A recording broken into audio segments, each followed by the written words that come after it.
Hingga kini kematian Vina dan Eki masih menjadi misteri. Seiring berjalannya waktu, saksi-saksi kasus Vina mulai bermunculan. Salah satunya Dede, saksi kunci kasus pembunuhan Vina dan Eki yang angkat bicara. Dalam konten wawancaranya di kanal YouTube Deddy Mulyadi, Dede mengungkapkan kesaksian bahwa Aep meminta dirinya untuk diantarkan ke Polres Cirebon menjadi saksi dalam kasus tewasnya Vina dan Eki. Aep juga meminta Dede bersaksi. Dede juga mengakui bahwa keterangan yang diberikan saat proses BAP tidaklah benar. Ia mengaku kesaksiannya tersebut telah diarahkan lebih dahulu oleh Aep dan Rudiana.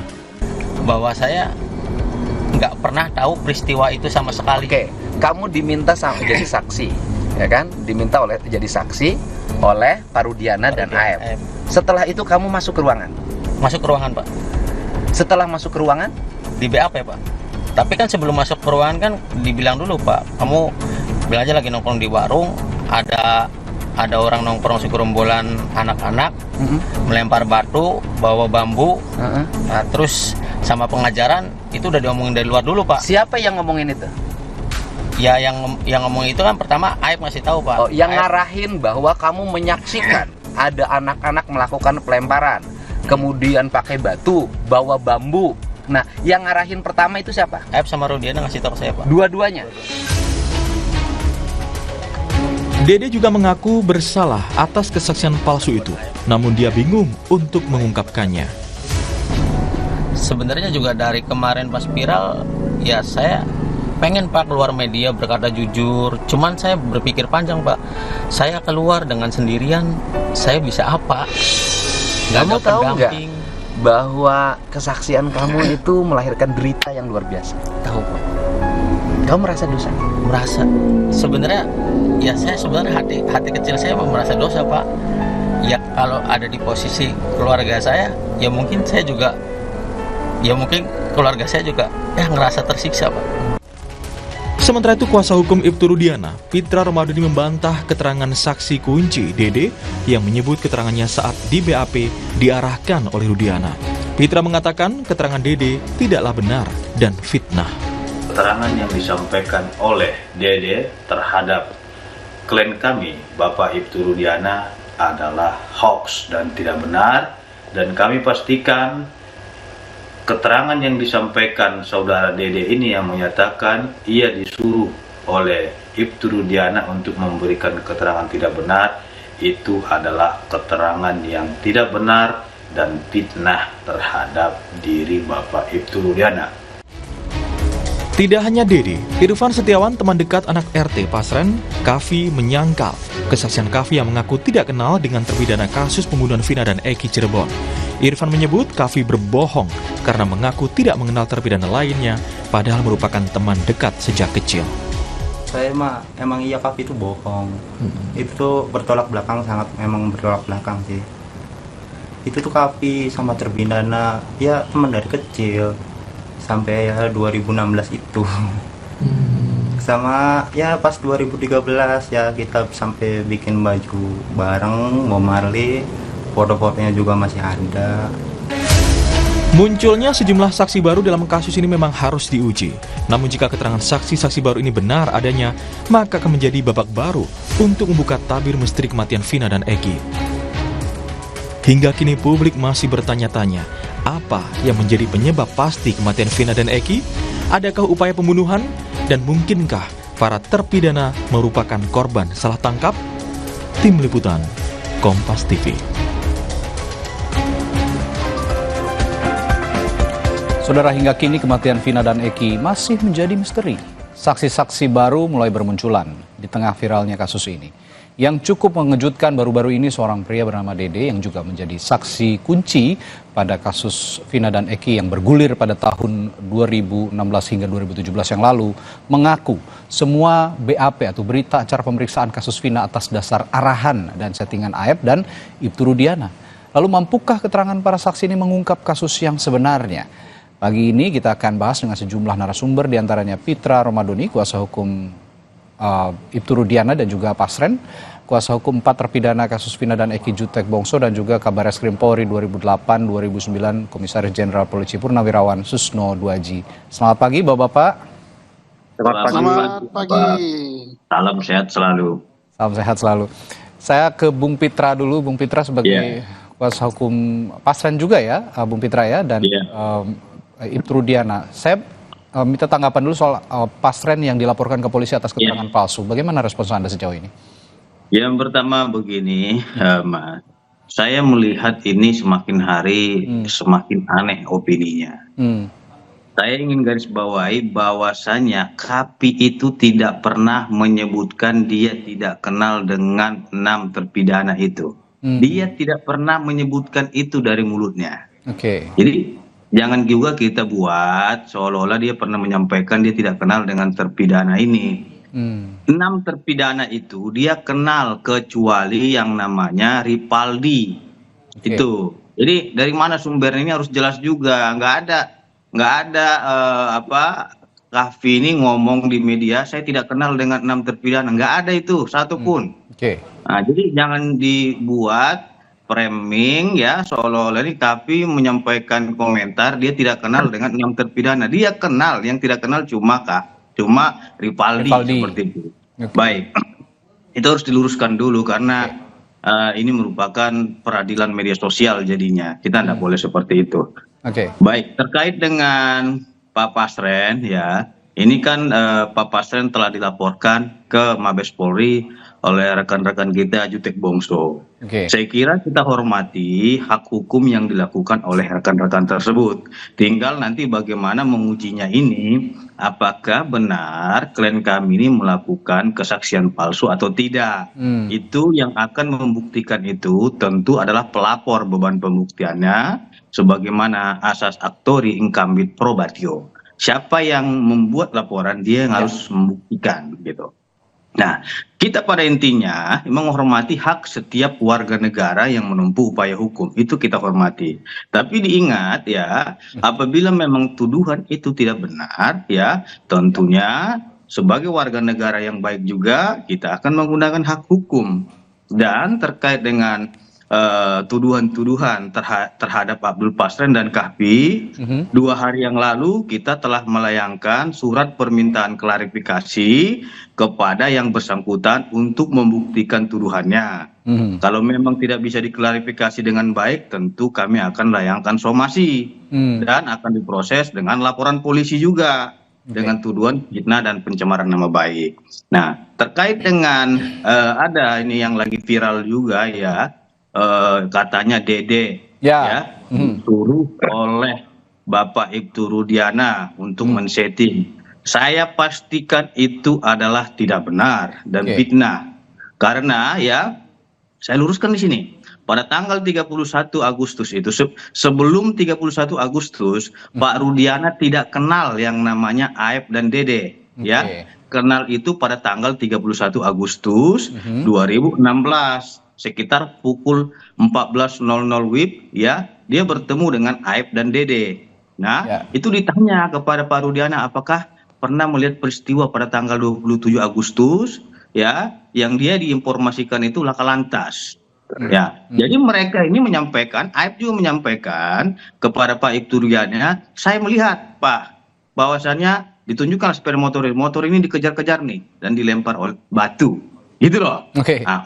Kalau terus ditanya lagi ke si Aibnya, apakah benar kalian juga melihat seperti ini sepeda motor benar? Ciri-cirinya bagaimana? Disebutkan pakai tensoples. Nah, sehingga pada pukul 14.00 itu beliau kasih nomor handphonenya kepada Dede dan Aib, disimpan mereka. Apabila memang melihat pelaku ini ya tolong kasih tahu saya seperti itu.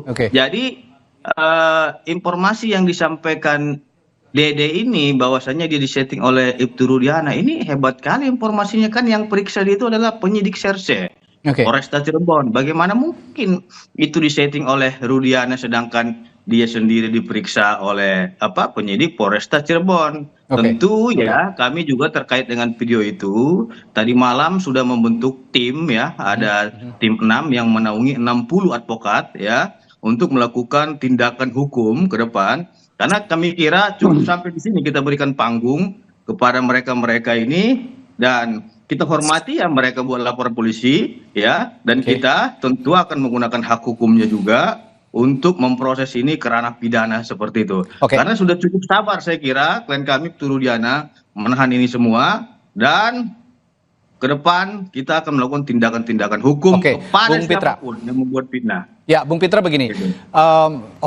ini memang harus diuji kembali begitu ya, apa yang dikatakan oleh Dede, lalu juga apa yang dikatakan oleh siapapun begitu. Ini kan berdasarkan pernyataan-pernyataan, pembicaraan-pembicaraan. Tapi adakah dari Ibtu Rudiana, misalnya klien Anda juga atau Kapasren begitu, yang memiliki physical evidence atau bukti otentik, bukti fisik begitu yang bisa membantah pernyataan-pernyataan yang dianggap oleh Anda tadi tidak benar atau hoax begitu? Kalau pernyataan itu adalah pernyataan opini, tentu kita memiliki bukti ya, sesuai dengan pasal 184. Kita yakin itu, dan saya pede terhadap itu gitu loh, bahwasannya yang disampaikan oleh Dede tersebut tidak benar. Untuk itu ya per hari ini nanti kita akan layangkan somasi terbuka ya, dan kemungkinan dalam waktu dekat kita akan buat laporan polisi. Berikut bukti-bukti yang saya sebut tadi, physical evidence itu tadi ya Bung Pitra ya? Itu pasti ada. Jadi kita berupa apa itu kira-kira? mengungkapkan itu kepada publik karena kita menghormati penyidik dan kita menghormati proses hukum yang bekerja. Kalaupun rekan-rekan mau menanyakan nanti terkait apa saja bukti yang kita miliki, tentu ada, dan itu silakan ditanya nanti ke penyidik. Karena memang hari ini ya telah dibentuk tim tadi malam, dan tim ini sudah bekerja semua. Ya selanjutnya giliran kita nih yang akan menyerang gitu loh. Jangan klien-klien kita terus yang diserang. Seperti itu. Oke Pak Jutek, saya juga minta tanggapan Anda nih kalau begitu dengan adanya kesaksian, bukan kesaksian sih sebetulnya pernyataan ya, pernyataan Dede. Kalau kesaksian kan di depan aparat penegak hukum begitu. Ini hanya pernyataan di depan tokoh masyarakat begitu, dan dipublikasikan akhirnya ke publik. Respons Anda sejauh ini bagaimana pernyataan Dede ini di media sosial yang sudah tersebar ke publik? Selamat pagi para pemirsa dan juga kita semua. Betul, saya sampaikan kemarin saya sudah bertemu dengan saudara Dede ya, untuk menggali karena kepentingan kami kan mencari novum ya. Nah, perlu saya luruskan ya, rangkaian peristiwa ini terjadi adalah 31 Agustus jam 10 pagi ya, Ibtu Rudiana melakukan penyelidikan sendiri ke lokasi TKP, lalu pukul 14 bertemu dengan saudara Aib dan Dede ya. Lalu setelah berbincang, menurut pengakuan bahwa dari Aib dan Dede ada terjadi kejar-kejaran motor dan pelemparan terhadap segelombolan antar geng motor dan pelakunya menurut informasi dari Dede dan Aib itu yang biasa nongkrong di SMP 11, ditinggallah nomor telepon dari Ibtu Rudiana kepada mereka. Lalu pukul 14, pukul 16 Dede itu menelpon bukan Dede, Aib ya, menelpon Ibtu Rudiana. Lalu datang mereka ya, Aib mengkabarkan bahwa yang biasa nongkrong di SMP 11 itu sedang nongkrong, intinya begitulah. Datang Rudiana ya dengan tim ya, menurut pengakuan mereka, seingat mereka ya, ini pengakuan mereka ya, seingat mereka katanya berjumlah 4 atau 5 orang ya kan, Rudiana dengan timnya mengambillah 8 orang yang nongkrong di depan SMP 11 ya kan, dibawa ke Sat Narkoba ya kan. Nah, timbullah peristiwa itu dan rangkaian terus seperti yang sudah kita sampaikan ya kan, ada dugaan penyiksaan, ada dugaan penganiayaan. Ini menurut pengakuan dari klien kami kepada kami. Sebabnya bukan itu kan, makanya kami ada berita acara penyerahannya. Jangan tahan dulu Bung Pitra, nanti saya kasih kesempatan untuk Anda untuk membantah ataupun merespons pernyataan dari Bung Jutek. Silahkan dilanjutkan Bung Jutek. Ya, dari situ sekali lagi ya, menurut pengakuan dari klien kami ada dugaan ya penganiayaan dan pemukulan yang dilakukan oleh Ibtu Rudiana dan kawan-kawan kepada mereka. Memang si Jaya dengan Sudirman katanya dipisah, kan gitu kan pemeriksaan. Lalu tanggal 2 September Dede ya seperti yang sudah beredar itu betul ya, ini tanggal 2 ya, 3 hari atau 2 hari sesudah penangkapan. Jadi bukan tanggal 31 Agustus. Tanggal 2 September menurut di dalam BAP jam 9.30 artinya pagi. Menurut pengakuan Dede, dia itu tanggal 2 September itu malam. Nanti kita uji satu ya. Nanti kita uji, ya dia bertemu yang cerita itu, ya kan? Kemudian, Dede, ya sesuai dengan yang diceritakan tadi lah, dia bingung kenapa dipanggil sama Aib ketika sampai di Polres Cirebon, Polres Kota ya. Lalu ya terjadilah peristiwa dia di BAP dan mengakui adanya kejar-kejaran dan juga timpuk menimpuk itu kan gitu ya, pelemparan batu itu kan gitu kan. Lalu Aib sendiri di BAP tanggal 6 September ya. Aib sendiri menurut pengakuan Dede bahwa Aib sama dia itu di BAP 2 September, tapi kenapa di BAP-nya itu munculnya 6 September itu juga kami akan bertanya kan gitu. Ya kan, berdasarkan kesaksian Dede. Kan banyak lah, nanti gampang kita bertanyanya. Kemudian yang berikutnya, ya, Dede mengaku bahwa dia memang membeli rokok dan tidak pernah terjadi ada geng motor, ada timpukan batu, ada lemparan batu, dan juga pengejaran yang lain, itu semua tidak pernah. Itu semua dia sudah bikin pernyataan, ya, yang sudah kami pegang dan itu akan kami novum, ya kan? Kemudian satu lagi nih Mas, yang penting ini yang kami juga akan uji. Ada BAP kedua tanggal 23 November 2016, ya, kemarin kami pertunjukkan kepada Dede, dia katakan tidak pernah dia di BAP. Karena tidak ada panggilan. Ini kita akan uji berdasarkan keterangan-keterangan itu. Semua kan, akan gitu. diuji pasti. Ya, semua kita akan uji berdasarkan keterangan-keterangan itu. Kita akan mencari kebenaran, Mas, ya. Bahwa kami advokat ini kan diajarkan lah ya, bahwa kita akan mencari kebenaran walaupun langit runtuh. Kami tidak membela klien itu secara membabi buta. Kami sampai saat ini ya, kami membela klien kami, tidak menganggap klien kami ini seperti malaikat yang tidak bersalah. Kami tetap menguji keterangan klien kami, itu sebabnya kami laporkan supaya semua informasi ini dapat diuji oleh penyidik. Kami sangat percaya kepada lembaga kepolisian. Gitu Mas. Baik. Anda tanggapan seperti ini, saya sebelum ke Pak Susno, silakan Bung Pitra. Ya. Yang pertama kita ucapkan terima kasih ya, kalau Bung Jutek itu percaya kepada kepolisian, itu harus kita apresiasi karena itu adalah wewenang kepolisian.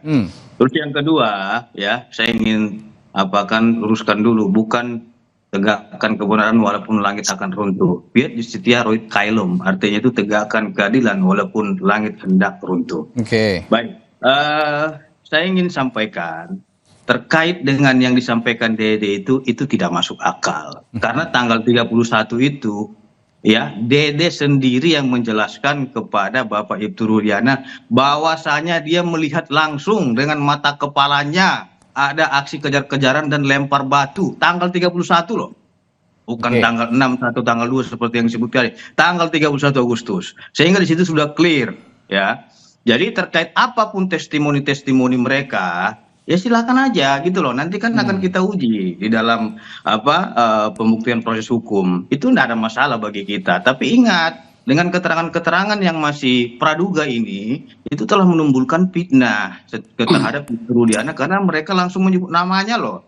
Saya disuruh ataupun disetting oleh Rudiana, ini sudah mengarah kepada orang itu menuduh itu namanya, bukan asas praduga lagi gitu loh. Padahal ini belum ada proses hukum yang sedang berjalan terkait dengan tuduhan itu. Nah, ini yang menjadi persoalan tentunya ke depan. Saya kira ya, kita berharap semuanya tolonglah hargai proses hukum yang sedang berjalan ini. Sekalipun itu proses hukum di pengadilan, kita hormati apapun itu keputusannya. Bahwa proses hukum yang sedang berjalan di kepolisian maupun proses nantinya di pra penuntutan itu kita hargai, karena kita sebagai warga negara yang baik tentunya kita percaya kepada penegak hukum kita. Apabila memang ada yang salah ya silakan melalui jalur hukum, jangan menimbulkan fitnah dan mencemarkan nama baik orang. Tentu yang dirugikan adalah pribadi orang tersebut dan keluarganya. Ini yang ingin saya sampaikan kepada kita semua. Saya ke Pak Susno sebagai orang yang juga pernah menjadi aparat penegak hukum, bahkan memimpin Barreskrim Polri begitu. Melihat pernyataan yang muncul di tengah-tengah publik begitu, meskipun melewat sosial media, namun ini dikatakan ada ketidaksesuaian dengan pernyataan Dede sebelumnya begitu. Ini tiba-tiba muncul ke publik begitu. Bagaimana Anda melihat ini dan bagaimana menengahinya? Apa yang harus dilakukan pihak kepolisian menghadapi pernyataan seorang Dede ini yang tiba-tiba muncul? Ini fenomena yang bagus ya. Kita ambil manfaatnya. Kenapa? Karena kalau kita menggali sendiri, kita ini kan tidak berada di TKP, tidak mengalami, tidak melihat langsung kejadian dan sebagainya. Ya. Kita hanya menerima informasi-informasi. Nah, informasi itu mana yang benar? Nah, mana yang benar tentunya harus diuji. Ya. Nah, diuji itu apa? Alat pengujinya ya alat bukti juga. Dan kita sudah tahu bahwa keterangan saksi yang sudah di depan pengadilan di bawah sumpah pun itu belum tentu benar. Harus diuji dengan alat bukti yang lain. Ya. Karena keterangan saksi berdiri sendiri itu tidak laku, dia dijual. Nah, jadi kita perdebatkan di sini ya bagus. Ya. Kita menguji ilmu kita. Betul. Tetapi mana yang benar, saya sangat bangga lah dengan diskusi pagi ini, baik dari Adinda Fitra maupun dari Adinda Jutek. Oke, bawa ke ranah hukum. Aparat penegak hukum itulah yang akan mengujinya. Apakah Dede yang benar? Apakah Pak Rudiana yang benar? Apakah siapa namanya Pasren ya yang benar? Ataukah yang lain yang benar? Oke lah, diperdebatkan di sini boleh, tapi kita tidak boleh menjustis gitu, mengatakan dia pasti. Tapi kita hanya menyampaikan apa yang kita dapat. Nah, yang saya dapat dari Pak Pasren adalah ini, yang didapat dari Rudiana adalah ini, yang didapat dari Dede adalah ini. Mana yang benar? Tentunya kita uji dengan alat bukti yang lain, dan alat bukti yang paling mujarab itu adalah alat bukti yang dikatakan tadi adalah dengan scientific crime investigation. Ya, oke, mari kita tunggu. Ini bagus ini kenapa saya katakan bagus? Ini perkembangan dari semula. Kalau semula sudah dikatakan ini pembunuhan dan sampai BAP pun pembunuhan, majelis hakim pun mengatakan ini pembunuhan dari tingkat pertama, tingkat banding sampai Mahkamah Agung. Ternyata ada perkembangan baru. Nah, apakah tidak boleh putusan hakim itu harus dihormati? Yes. Itu masing-masing silakan menghargai, dihormati apa dilawan. Tapi yang jelas hukum memberikan kesempatan untuk putusan yang dianggap tidak benar, tidak adil harus dilawan. Cara melawannya apa? Sudah ada kan, kalau pada tingkat penyidikan cara melawannya adalah dengan pra-peradilan. Kalau pada tingkat pengadilan pertama, cara melawannya dengan banding. Kalau pada terus, jadi artinya bukan berarti putusan itu harus diterima dan harus dihormati. Apakah dilawan itu dihormati? Ya tentunya tidak. Dilawan, tapi melawannya bukan dengan omelan, bukan dengan mengatakan apa-apa, tapi ada sarananya. Mari kita sarana itu kita gunakan. Ini bagus untuk pembelajaran bangsa ya. Bukan kita aja, termasuk saya gitu. Rakyat, saya ini udah jadi rakyat ya. Aparat penegak hukum, mahasiswa penegak hukum, ini hukum itu berproses, berkembang, termasuk pemahaman kita juga berkembang. Bagus sekali ini ya. Ya, itu tadi yang saya katakan bahwa polisi itu hanya menerima informasi begitu ya, baik dari Dede, baik dari Rudiana begitu ya, dari Pasren, dari siapapun. Tapi kembali lagi seperti yang Pak Susno bilang bahwa yang menjadi alat uji utama adalah alat bukti. Artinya physical evidence yang lebih penting berdasarkan scientific crime investigation. Nah, saya kembali ke Bung Jutek kalau begitu. Bung Jutek, kalau tadi Bung Pitra mengatakan ada bukti-bukti fisik, bukti-bukti physical evidence begitu yang akan diajukan bahwa Ibtu Rudiana ini Ya pokoknya intinya untuk membantah semua pernyataan Dede bahwa Ibtu Rudiana lah yang merekayasa semua ini. Jika demikian, dari Anda sendiri sebagai kuasa hukum dari para terpidana begitu yang sudah dihukum saat ini di penjara dan sedang dalam proses untuk mengajukan PK, ada physical evidence juga yang bisa dikuatkan untuk membuktikan bahwa pernyataan yang dikatakan oleh Dede ini adalah benar begitu. Jadi gini, Mas, tentu kami ketika membuat LP dan laporan polisi kami diterima, kami sudah sertakan bukti awal. Kami mengkoreksi ya, dalam hal pidana, kami hanya menyerahkan bukti yang kami ada, bukan tugas kami untuk membuktikan. Karena tugas pembuktian itu adalah nanti dari penyidik untuk membuat terang peristiwa itu, lalu nanti jaksa lah mewakili negara yang akan menuntut. Kalau yang disampaikan Pak Pitra tadi dalam perdata, ini kami mau luruskan. Kami ini hanya melaporkan dugaan A, B, C, D, ini bukti awalnya. Nah, polisi selaku penyidik itulah makanya melakukan penyelidikan, benar nggak yang dilaporkan. Kalau dirasa benar, naiklah itu menjadi sidik. Kalau ada ada pidananya itu kita kembali ke S1 lah ya. Jadi itu yang saya mau terangkan. Kemudian berdasarkan bahwa yang kami miliki saksi kunci yang melihat ada di lokasi TKP di awal menurut pengakuan mereka, ada namanya Liga Akbar, ada namanya Dede, ada namanya Aep. Hanya 3 orang itu. Ya. Nah, 3 orang itu 2 sudah merubah atau menyatakan itu tidak benar, yaitu Dede dengan Liga Akbar.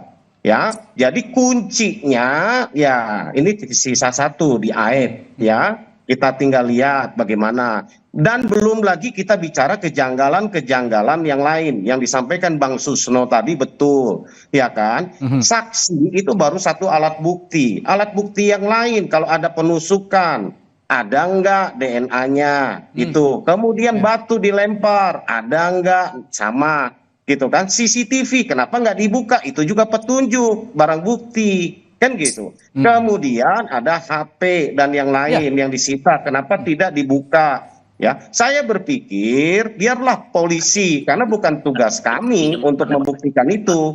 Kami hanya melaporkan dengan dugaan. Makanya di dalam laporan kami kan dugaan yang dilakukan oleh para yang kami laporkan. Tugas polisi lah melakukan penyelidikan, membuat terang satu peristiwa. Kalau ada pidana, maka dilakukan gelar, naiklah menjadi sidik, ya kan? Lalu sidik itu lalu menentukan siapa tersangkanya, kan begitu Bang Susno ya? Di dalam Di dalam hukum acara pidana kita. Kalau di perdata betul siapa yang menggugat, siapa yang ini dia yang harus buktikan. Kalau dalam hal pidana, saya pikir bukan tugas kami. Kami hanya memberikan keterangan awal, kan gitu kan? Kalau semua nanti pencuri kami laporkan, kami harus buktikan sampai kami ini, ya berarti kami penyidik sendiri gitu kan? Gitu. Terima kasih lah atas semua masukan. Menurut saya, marilah kita tunggu.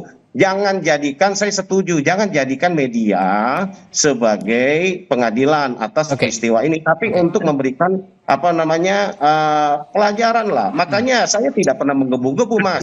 Saya ini ketua IKADIN ya, ketua DPC IKADIN. Kami ini advokat pejuang ya. Kalau kami berdiskusi itu sampai gebrak meja, sampai teriak-teriak, sampai balik meja, itu biasa kami itu. Tapi ketika keluar kami tenang gitu kan. Tanyalah teman-teman di Bandung itu tahu siapa saya gitu kan. Saya tidak pernah, mereka juga heran kok tenang ya Abang ya. Oh iyalah, berapa kita di mana di dalam media kita garang. Semua orang bisa lakukan itu Mas. Gitu Mas ya. Oke Mas, lanjut. Baik, nanti juga akan ada konferensi pers sebetulnya dari DPN Pradi ya Pak Jutek, yang akan kita nantikan pukul 15, dan Pak Jutek sepertinya ada agenda lain yang harus dijalani. Saya ucapkan terima kasih juga sudah bergabung pagi hari ini, tapi setelah jeda nanti saya juga akan kembali berbincang dengan Bung Pitra dan Pak Susno tentang peran Ibtu Rudiana dalam kasus ini, bagaimana yang harus peran apa yang harus didudukan dalam kasus ini, apakah memang Ibtu Rudiana perlu memberikan keterangan yang sebenar-benarnya di hadapan publik bahwa ini adalah kasus yang memang terjadi dan sudah ingkrah diputus pada tahun 2017 lalu. Sesaat lagi di Sapa Indonesia Pagi, tetaplah bersama. Saya izin Mas ya. Terima kasih. Terima kasih Pak Jutek.